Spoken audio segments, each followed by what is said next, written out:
Travaillons avec le média dans la province du Sud-Kivu.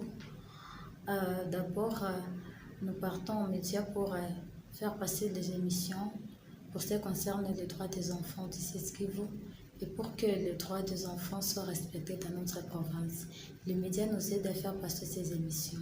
Notre objectif est que les droits des enfants soient connus et soient vulgarisés dans notre province et dans tout le pays. Et certains médias nous disent qu'il faut faire ceci, cela pour avoir un accès à la radio. Les enfants ne sont pas capables de les réaliser. Et quelquefois, on demande quelque chose comme argent, mais on n'a pas cet argent. Mais grâce aux partenaires faciles, nous parviendrons à passer nos émissions dans de différentes radios.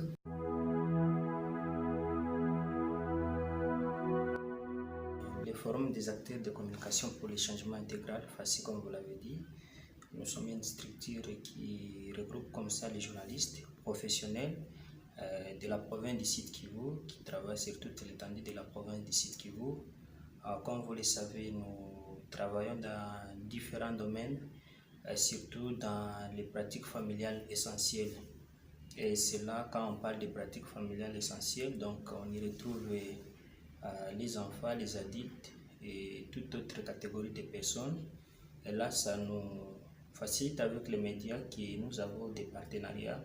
Ça nous aide d'aller et diffuser les différents formats dans ces médias partenaires.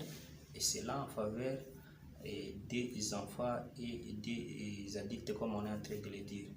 Donc, nous essayons de mettre la communication surtout par rapport aux pratiques familiales. Ce qui est courant aussi dans nos ménages, nous devons aussi essayer parce que la plupart des cas, soit des maladies ou autres, ce sont les enfants qui en pâtissent beaucoup et les adultes. Et c'est pourquoi nous mettons l'accent sur les enfants.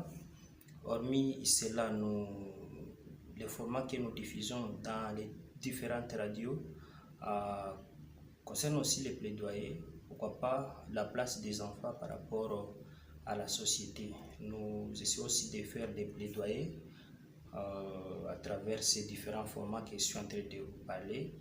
Et ça nous permet aussi d'accompagner ces enfants partout où ils se retrouvent. Vous savez, il y a des enfants démunis, il y a des enfants non scolarisés, il y a des enfants qui n'ont pas accès aux soins de santé.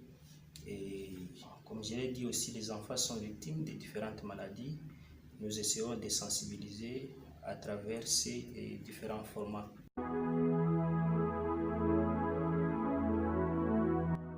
Nos programmes sont répartis suivant différentes tranches d'âge. Nous avons des programmes appropriés pour les moins de 12 ans, des programmes pour les 12-17 ans, des programmes appropriés pour les 18-24 ans, des programmes pour les 25 ans et plus.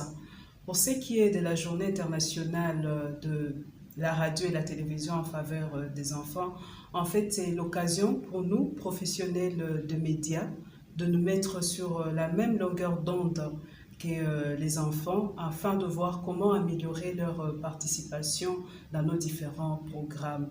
Pour ce qui est de Radio Star a un programme spécial pour le moins de 12 ans et pour le 12-17 ans. Nous avons une émission qui est diffusée chaque mercredi à 14 h. Nous avons également une grande émission pendant les grandes vacances.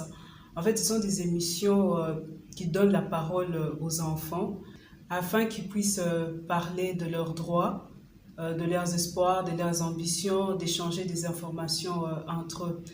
C'est aussi des émissions qui donnent la parole aux organisations qui œuvrent dans le cadre de la protection des droits de l'enfant. S'il y a des propositions, les portes de Radio Star sont grandement ouvertes.